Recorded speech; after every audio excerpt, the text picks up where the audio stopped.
Професор Маслянков, защо решихте да организирате тази конференция, в която събирате хирурзи, онколози, образни диагностици и различни специалности? Когато говорим за хирургия на гърдата, няма как да не съберем голям панел от специалисти, защото хирургията на гърдата е един мултидисциплинарен въпрос, който в различни аспекти от времето на неговата диагноза до лечението в последствие изисква различен тип специалисти.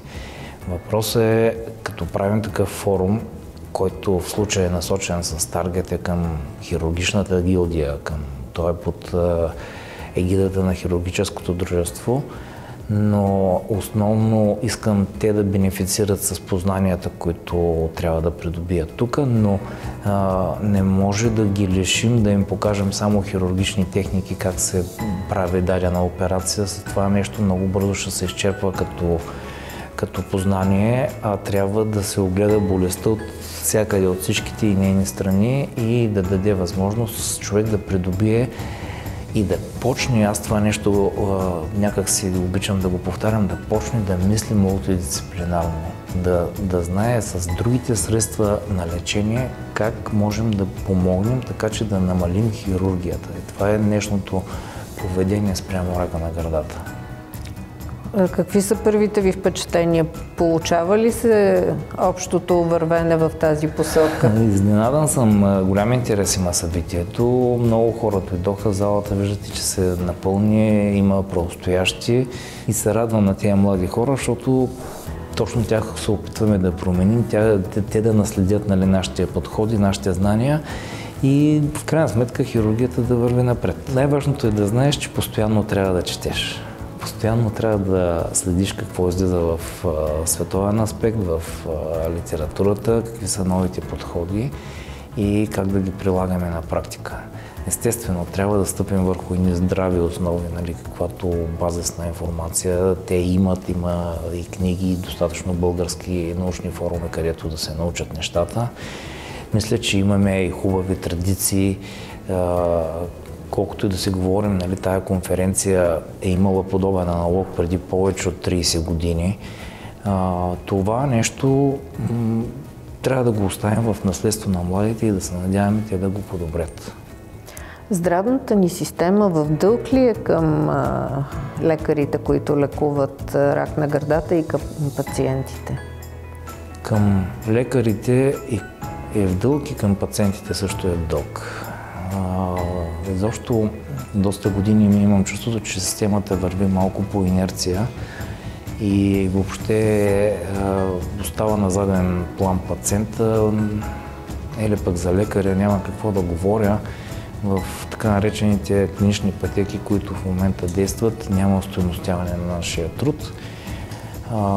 Така или иначе това е формата, под която ние се финансираме и заради това ние мислим сега да излезем с някои предложения към тази финансираща институция, Национална здравноосигурителна каса.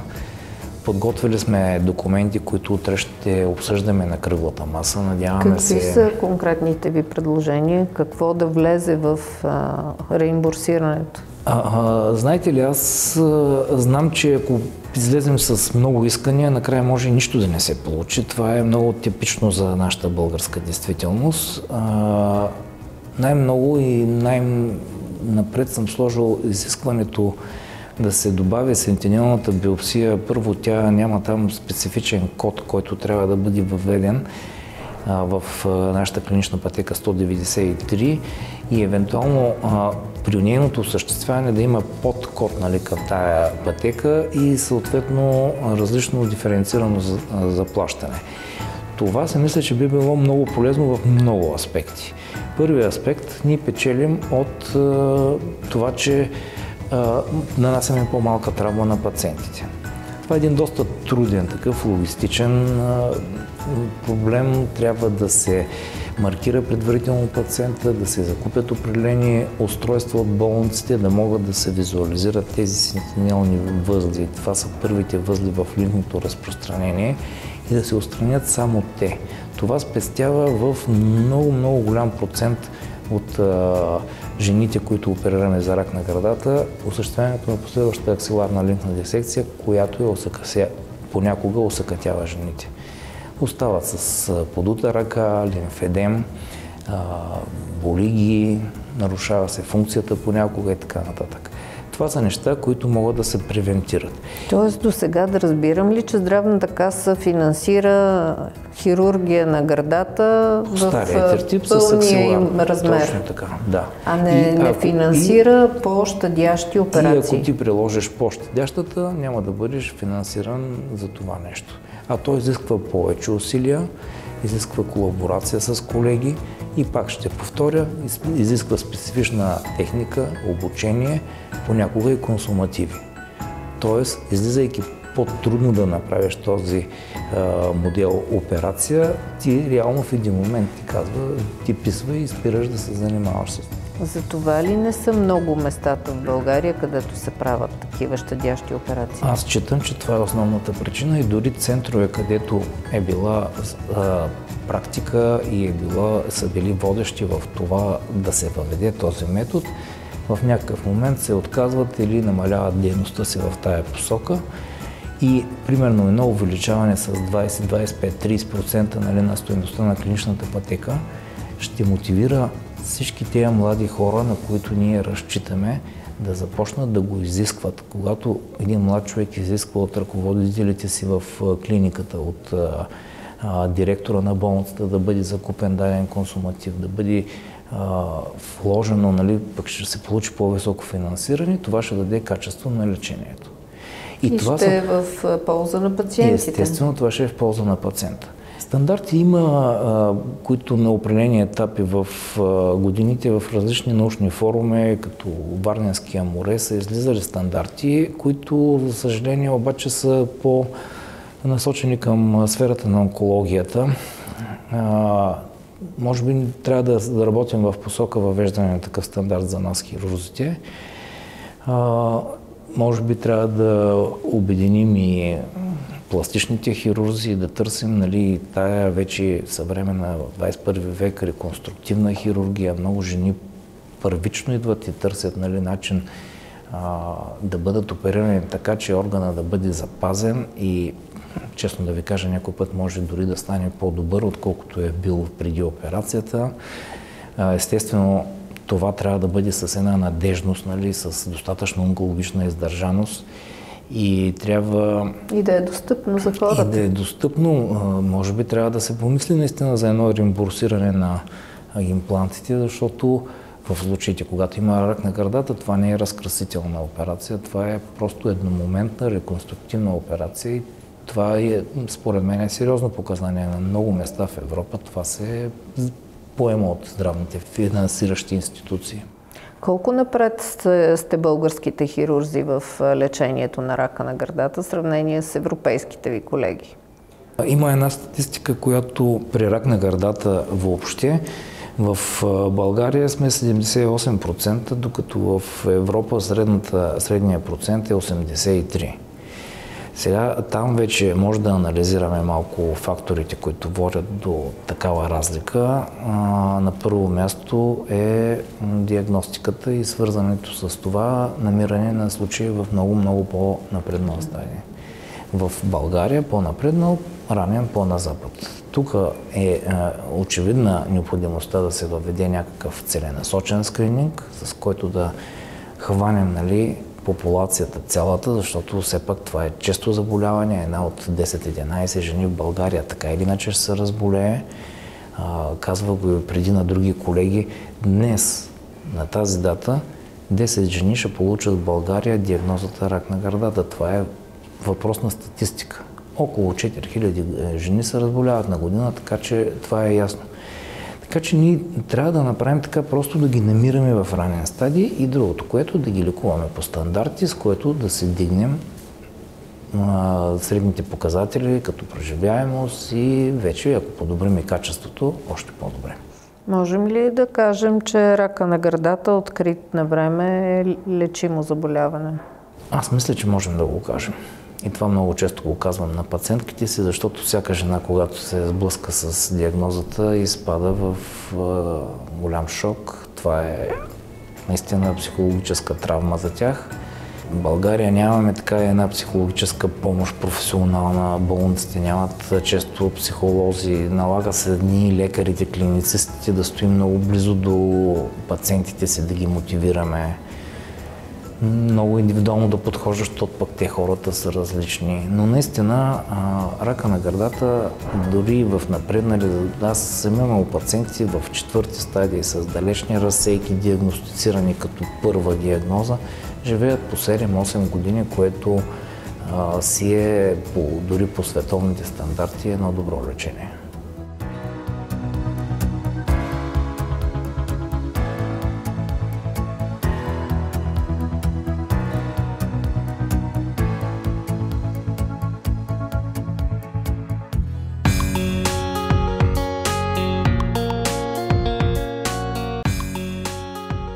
Дава ли медицинското образование достатъчно знания на младите лекари, за да прилагат съвременните хирургични практики по отношение на рака на гърдата? Трябва да признаем, че съвременното медицинско образование вървя много сериозен път през последните 30 години. Много от парадигмите в образованието, в подходите, които правихме към студентите, вече са забравени. А конкретно за рака на гърдата, мисля, че образованието е на много добро ниво. Има всичко, което се случва към момента в обучението, което те се намират, се го виждат как се прави в действителност. Много важна роля на нас като ментори, като преподаватели на студентите и те да изградат навика, постоянно да се апдейтват, да свикнат с новостите, с медицината базирана на доказателства, така че след тяхното завършване да направят един сериозен проследяващ ход с продължаващо медицинско образование. Тоест да не спират до нивото това, което е било познанието в техните студентски години, защото динамиката е много голяма в момента. Ако говорим за нещо, което се е родило и е тръгнало от Плевен и от вашия университет, това е така наречената трудно я произнасям. Сентинелна лимфна биопсия. Сентинелна лимфна биопсия. Обяснете с какво това допринася за здравето на пациентите, за по-доброто лечение и защо точно при вас беше въведена за първи път? Сентинелната лимфна биопсия като концепция за стадираща процедура започва от 1991 година. И през 1997 година доктор Георги Байчев, сега професор Байчев, възпитаник на Медицинския университет Плевен, защитава първият дисертационен труд в България на тази тематика.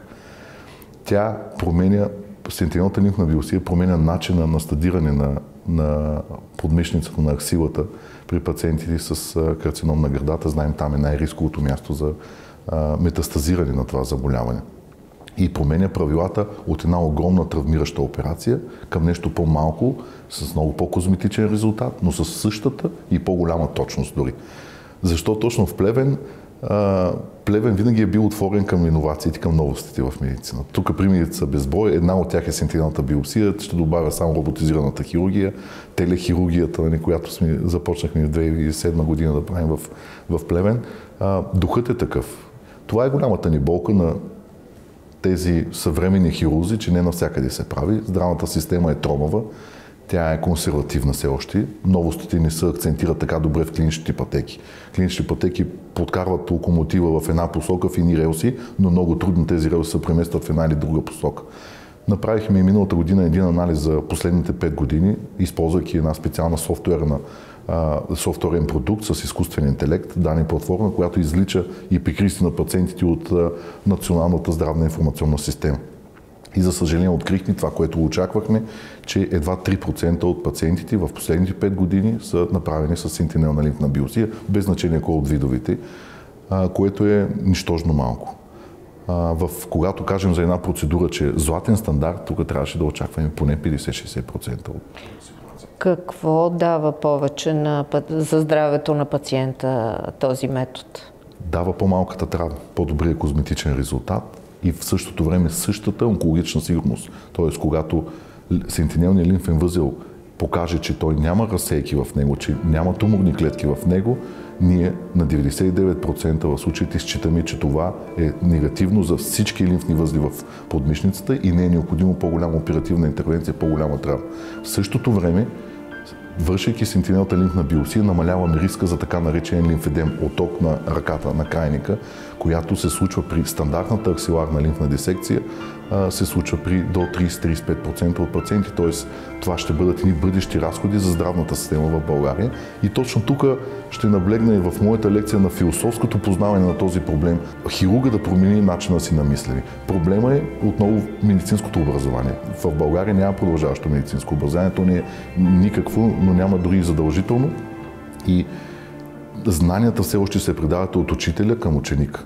И по този начин се унаследяват и лошите практики. Една от лошите практики за нашите пациенти, за съжаление, и ние сме огромни длъжници. Здравната система в България е огромен длъжник, че не е използване по-често сентинелна лимфна биопсия. Здравната система не е устроена в момента да отдели случаите, в кои това лечение ще бъде по-скъпо и да подкрепи болниците в тази инвестиция. От друга страна е липсващото продължаващо медицинско образование. Хирурга се свиква с едни познания, спира да се развива, остава на едно ниво и така се кара до пенсиониране. На трето място бих посочил чисто философското осъзнаване за пациента, за ползата на пациента. Хирурга много често не се поставя от страната на пациента. Как една пациентка би изглеждала на следващия ден изписана след оперативна интервенция, ако има аксиларна лимфна дисекция с един дренаж, който ще тече дни наред, как тя по-бавно ще се възстановява. Тоест, емпатията от страна на лекар също е много важна. В тези променящи правилата нови техники, ние трябва да сме с отворени сетива. Т.е. да бъдем отворена система, която да надграждаме постоянно и точно това се опитваме да учим младите лекари в тях надеждата това нещо да се случва. Тоест пациентите дори да знаят за този метод, дори да го искат, да го поискат от вас хирурзите, те не могат да си го позволят финансово, така ли? В болниците, където са се справили с това предизвикателство, се инвестира и се става, но болниците са твърди малко. Може би 10-15 от болниците в страната използват сентинелната лимфна биопсия ежедневно. Здравната ни система е длъжник на пациентите в това отношение, така ли? Със сигурност. Ние ще предложим промени в клиничните пътеки, в амбулаторните процедури за диагностика, добавяне на някои маркери за изследване допълнително, които към момента не се изследват безплатно, така че да стане по-приятелска за самите пациенти. Бързо, адекватно, в рамките на няколко седмици да имаме комплекс от познание, от биомаркери, от образни изследвания, които да им дадат възможността да изберем най-правилното решение за нашите пациенти. Към момента тази взаимовръзка е напълно изгубена между амбулаторни процедури, клинични пътеки и изисквания на здравната каса. И от друга страна, отправяме посланията към пациентите и пациентските организации, че очакваме подкрепа от тях. Те трябва да изискат повече от здравната система, от здравна каса, от Министерството на здравеопазване категорично. Това е обратната връзка, която е необходимо да осигури на политика желанието и амбицията да промени системата към момента за по-добра диагностика и лечение на рака на млечната жлеза.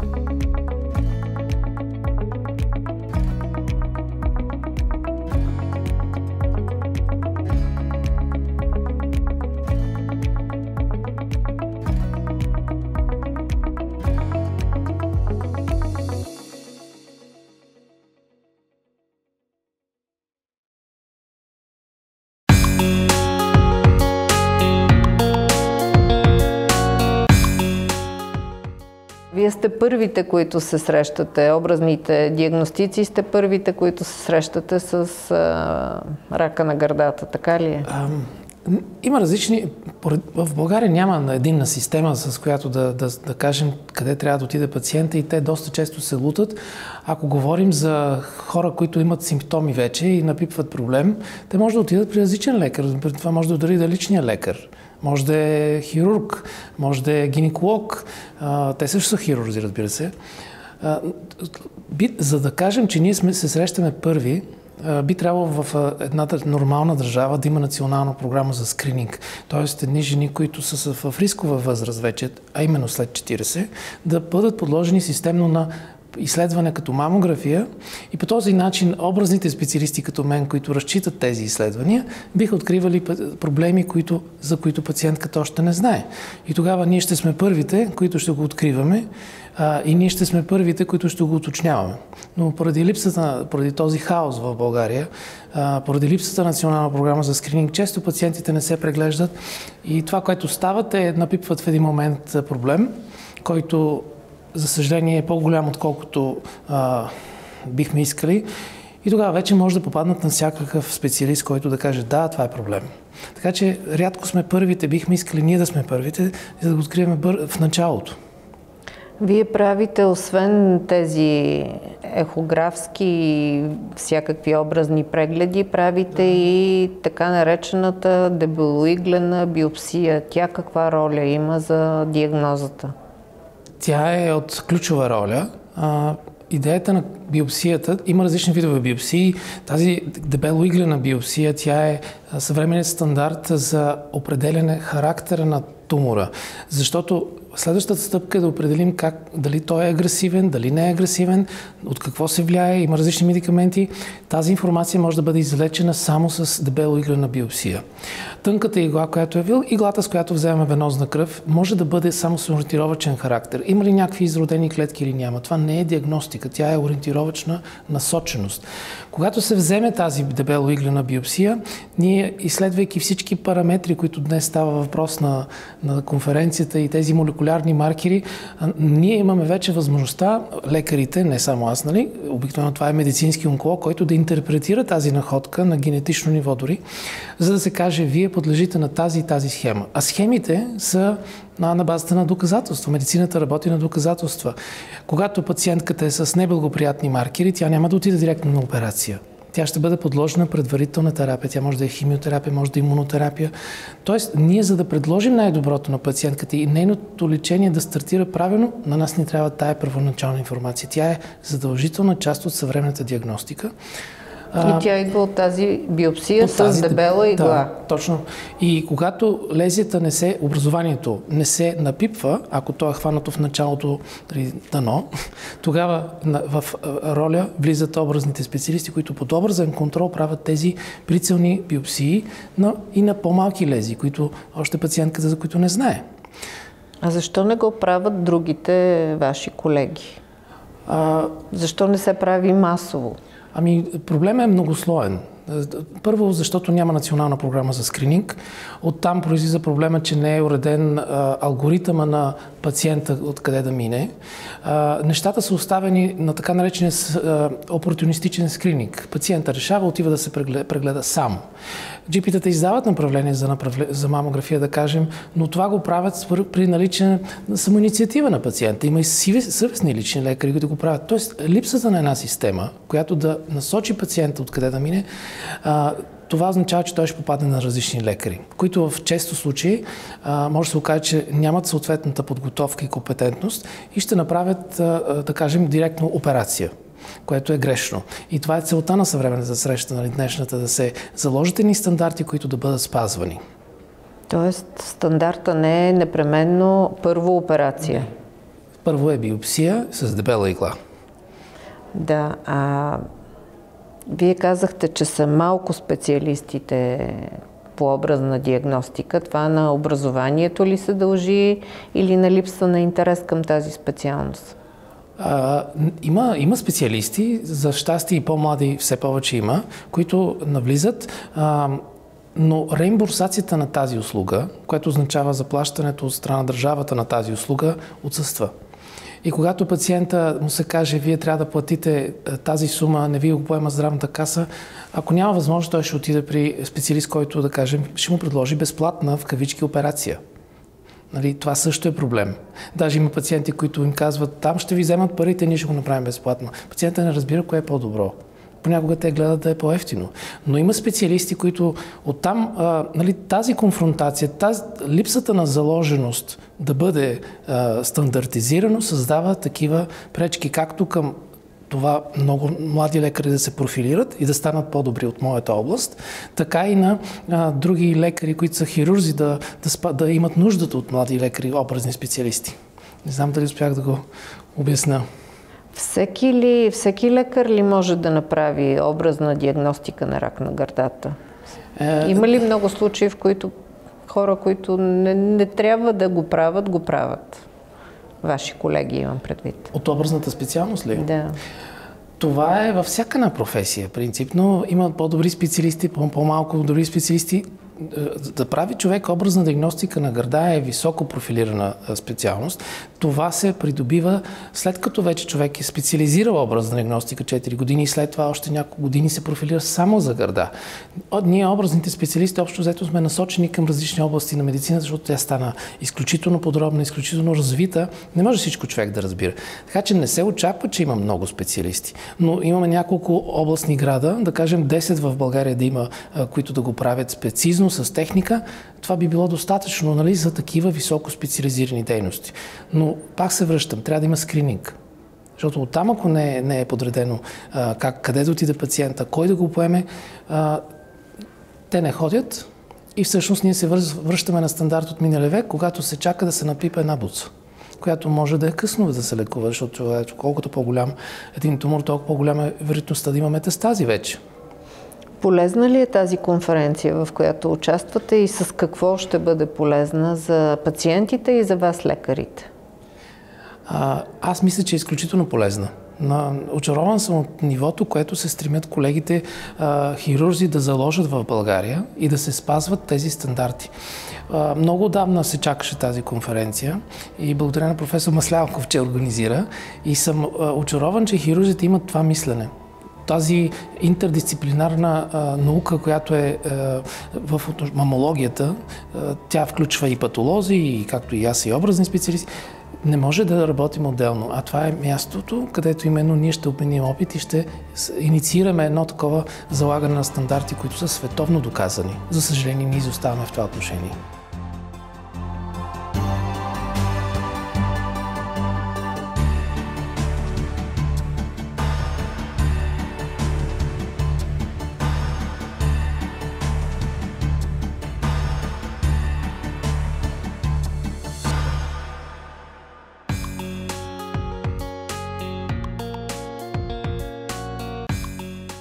Доцент Консулова, до сега говорят хирурзите, образните специалисти, вие сте онколог. Кой всъщност лекува рака на гърдата, когато се постави такава диагноза? Аз съм медицински онколог. Всъщност ние всички участваме в лечението на онкологично болния пациент. Лечението на пациента с онкологична болест се провежда от екип. И за това, колкото и клиширано да звучи, това е мултидисциплинарния екип, защото всеки от нас е запознат с собствените си способности, но и с възможностите на колегите. И създавайки тези екипи на всяко едно място, всъщност екипа е с много по-голяма сила да вземе правилното решение за конкретния пациент. И затова е много важно този екип, освен да съществува на хартия, да работи и на практика като едно. Това е една от целите на тази конференция, всъщност да покажем, че можем ние, онколозите, да лекуваме карцинома на гърдата. Добре, но пациентите знаят ли това, че трябва да търсят екип? Пациентите не тичат ли веднага при хирурзите, примерно? Пациентите тичат при хирурзите, пациентите тичат при титла, пациентите тичат по всякакви сайтове, които не са доказани, достоверни. Факт е това и общата култура и за профилактика, и за лечение е нещо, което можем да подобрим.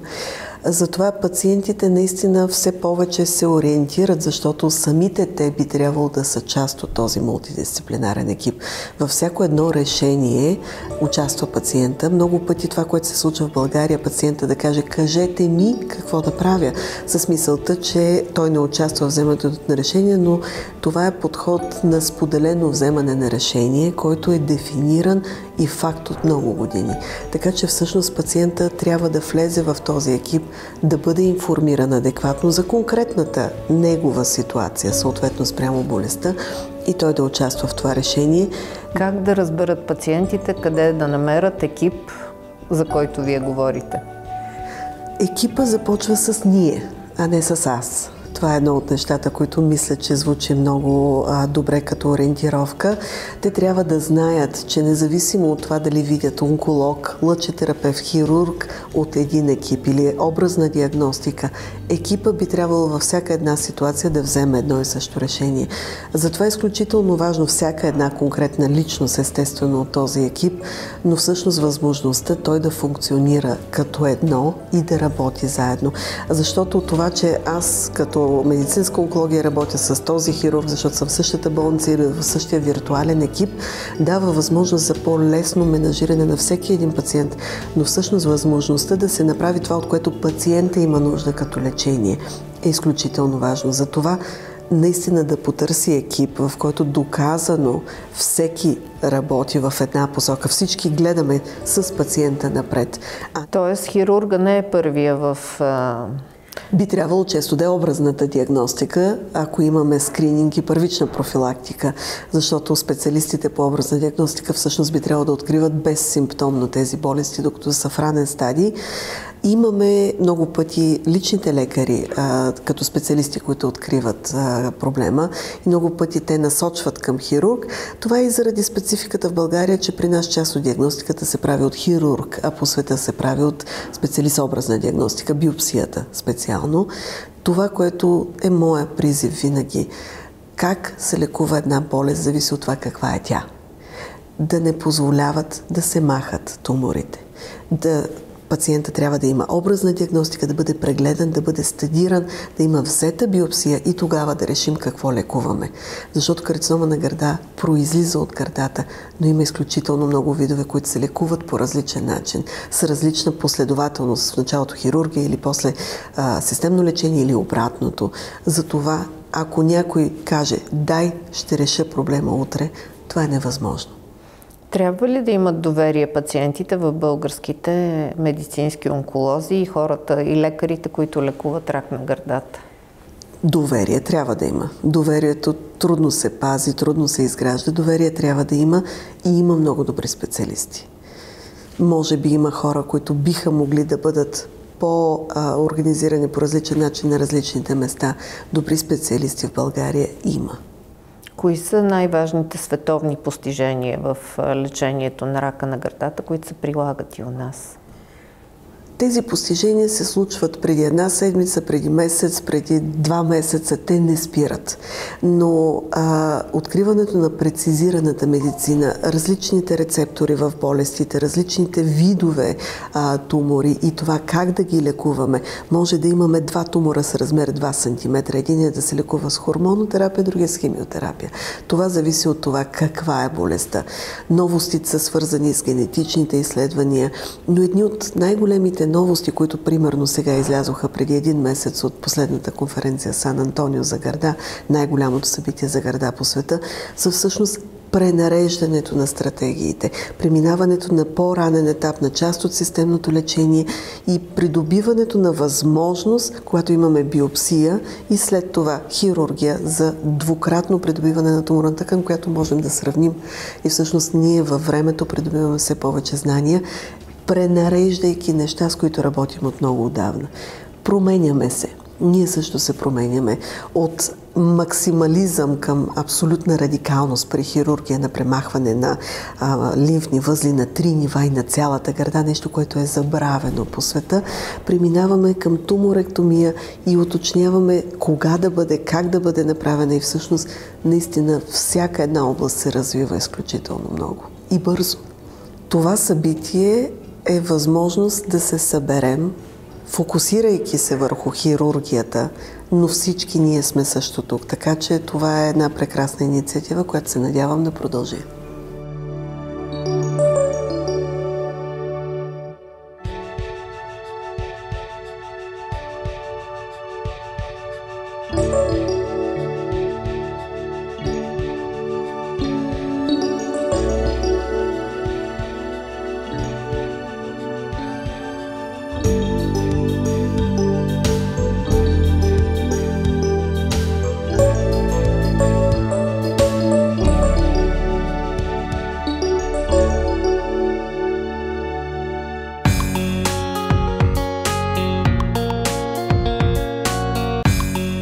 Доктор Иванов, вие сте хирург. Какви са модерните техники за операция на рак на гърдата, които прилагате всеки ден? Когато говорим за оперативно лечение, конкретно на млечната жлеза, в общи линии има два вида техники, така наречените органосъхраняващи и органонесъхраняващи операции.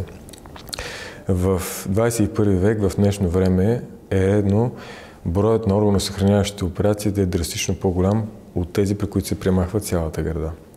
А как е в действителност в България? В действителност зависи от лечебното заведение.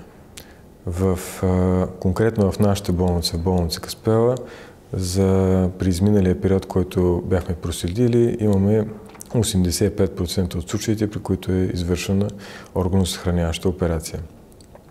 Като органосъхраняващи операции вече далеч се различават от стандартните органосъхраняващи операции, които са били просто премахване на един квадрант, премахване на два квадранта или просто част от гърдата. В днешно време основният акцент и основната цел на хирургичното лечение, конкретно фокусирайки се върху млечната жлеза, е не просто да премахнем туморната формация, да премахнем онкологичното заболяване в чисти и здрави линии, а и да предложим един по-добър вид на женската града след нейната операция. Т.е. градата да изглежда толкова добра, колкото е изглеждало преди, да изглежда по-добра, а в някои случаи дори правим операции, при които тя изглежда драстично по-добра, отколкото е била преди.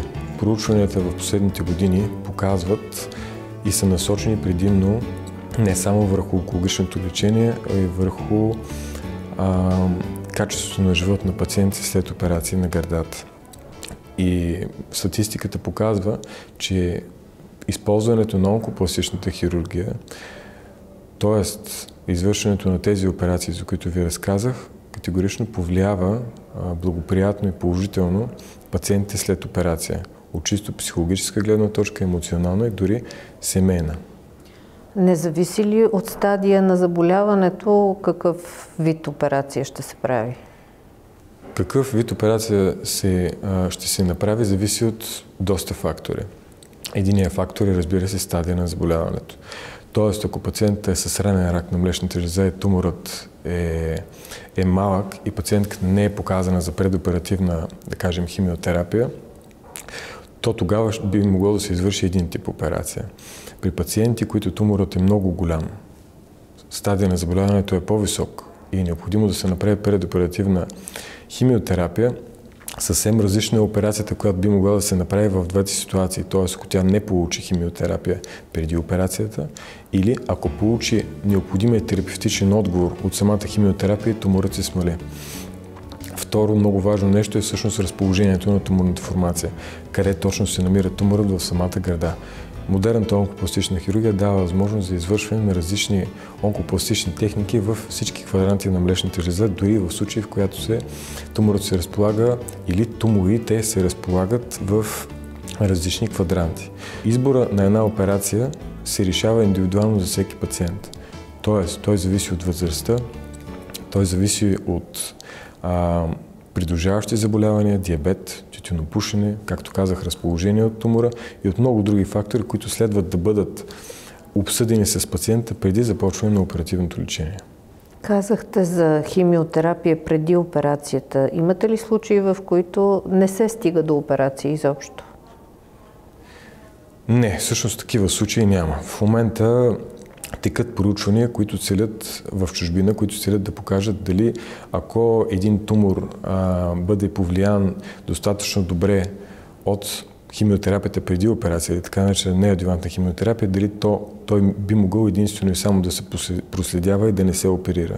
Но действително все още нямаме резултати от тия проучвания и това за в момента не се прави абсолютно никъде, освен в, да кажем, проучвателна фаза в различни държави по света. Тази щадяща хирургия, която вие прилагате, приложима ли е навсякъде в болниците в България? От обучеността на лекаря ли зависи? От техниката в болницата ли зависи? Зависи действително от всички тези фактори, които споменахте. Зависи естествено на първо място от хирурга. Във връзка с неговата запознатост с новите методики. зависи, разбира се, от пациента. Зависи също така и от здравната система. Все още трябва да знаете, че тези операции не са описани, може да се каже, в нито една така наречена клинична пътека, с която ние разполагаме. Което означава, че дали ще бъде направена една стандартна оперативна интервенция, дали ще бъде направена една онкопластична интервенция, по принцип за, да кажем, здравната каса няма никакво значение. Но за пациента има огромно значение. Но за пациента има значение, затова независимо от това ние го правим при абсолютно всички пациенти, при които е показано. Когато говорим за малки туморни формации, за туморни формации, които не могат да бъдат докоснати от хирургичната ръка, тогава следва да използваме така наречените методи за откриване на туморните формации по време на операция. Тоест, ние първоначално сме доказали туморната формация с дебюлирана биопсия по тихографски контрол, но след това следва тя да бъде премахната. В тези ситуации, ако една млечна жлеза е, да кажем, голяма по размер, а туморната формация е много малка, един от вариантите е да се премахне голям обем от млечната жлеза, за да може хирурга да бъде сигурен, че е преминал в здраво и е премахнал формацията. Но този тип на операция може да се каже, че е малко насляпо, тъй като се разчита на големия обем и попадане в конкретния обем. За тази цел са въведени така наречените методи на навигация. В нашата болница използваме метода на интраоперативната ехография. Т.е. използваме ехографското изследване по време на самата операция и използваме самия апарат, като го поставяме вътре в самото оперативно поле и вътре в самата гърда. Това ни дава възможност ние непрекъснато да проследяваме местоположението на туморната формация по време на операцията и след като премахнем резицирания, премахнатия обем, да направим ехография на този премахнат обем по време на операцията и да видим и да сме сигурни, че тумора е вътре. Това е едното предимство. Второто предимство е това, че използвайки такъв метод за навигация, освен, че повишава нашата сигурност във връзка с това дали сме премахнали конкретния тумор или конкретните тумори, ни дава възможност да съхраним повече здрава жлезна тъкан. Всъщност обект на едно наше проучване, което беше част от дисертационния ми труд, е всъщност оценка на тези два метода. Премахването на туморната формация без такъв метод и използването на интраоперативна ехография, което доказва, че използването на тази методика при нашите пациенти доведе до 3 пъти по-малко резициран премахнат материал и до 4 пъти премахната повече здрава жлезна тъкан. На първо място искам да кажа и да поздравя професор Маслянков за организацията на подобно събитие. То със сигурност ще окаже изключително голямо влияние на хората, които са присъствали, тъй като се застъпват редица важни теми, които е важно да бъдат познати за българската хирургична общност. На второ място, подобен тип събития разширяват кръгозора на хирурзите и дава възможност за така наречената тясна специализация. Посланието ми е свързано с непрекъснато надграждане на уменията и на знанията, както с подобен тип конференции в България, така и по света. Непрекъснато, ежемесечно има лицензирани, големи и изключително добре реномирани конференции, обучения и събития, които могат да бъдат посетени. Така че това надграждане на знанията, то не може да приключи на даден етап. Тоест, то трябва да продължава по време на целия работен процес, както се казва, до края на живота. Връзка с пациентите, посланието ми е да бъдат информирани. Вече в 21 век те разполагат възможността да работят с интернет, но не да търсят в интернет, да кажем, жълтите публикации и това, кое някой е казал, а те е възможно да проследяват дори така наречените световни препоръки във връзка с това как би се лекувало едно заболяване.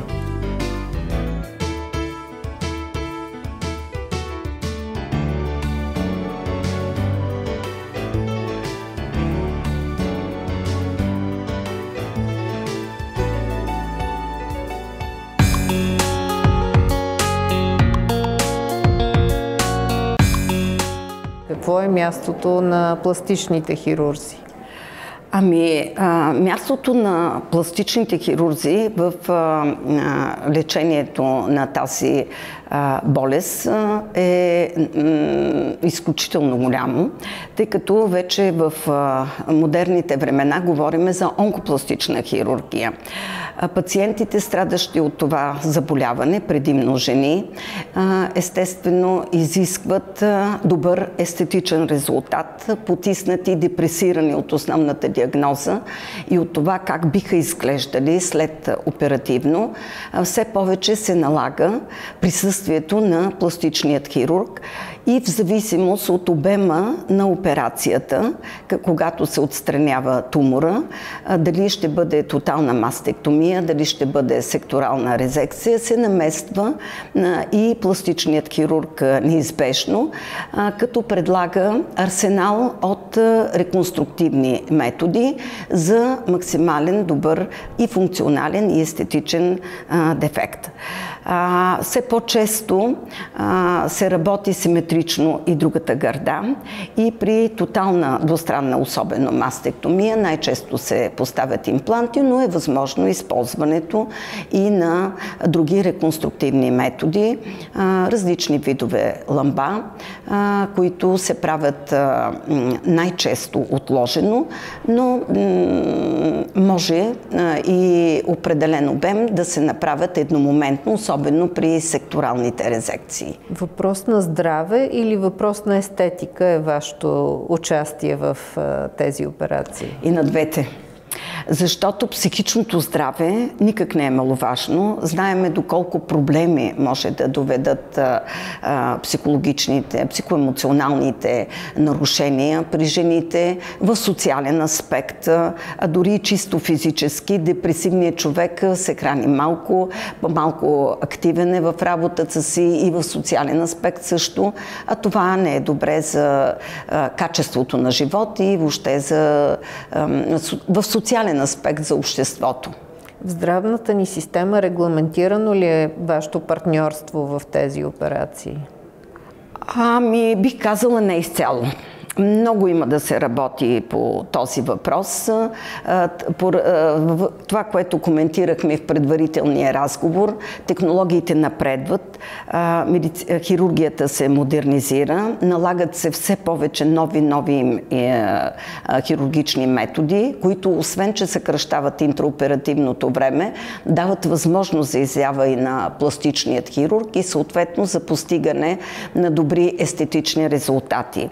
За съжаление, някои от тях не се покриват изцяло от здравната каса, така че се налага и доплащане от страна на пациента, което ограничава част от този клиничен контингент да се възползва максимално от възможностите, най-вече на пластично-реконструктивната хирургия. Но като цяло има възможности за въздействие и от страна на съсловната организация. Тя е изключително активна. Имате предвид Столичната лекарска колегия и изключително активна в това отношение. Колаборацията е много добра. На определен период от време се модернизират определено и стандартите. В момента, например, стандарта по пластично-възстановителна, съществуващия стандарт по пластично-възстановителна хирургия ограничава част от обема на операциите с изискването си, говоря за онкологичната хирургия, с изискването задължително да присъства пластичен хирург, особено когато се поставят импланти. За другия обем реконструктивни операции няма такова изискване.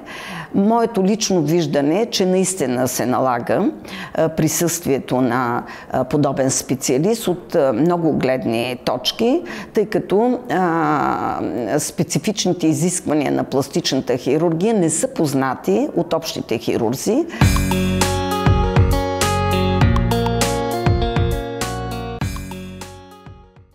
Като видях тук колко млади хора има, Столична лекарска колегия има фонд за подпомагане на млади лекари и може да създаде възможност младите лекари да специализират, кандидатствайки в Столична лекарска колегия, Столична лекарска колегия ги подпомага. Защото тези млади лекари, моите хора, са надежда и бъдеще.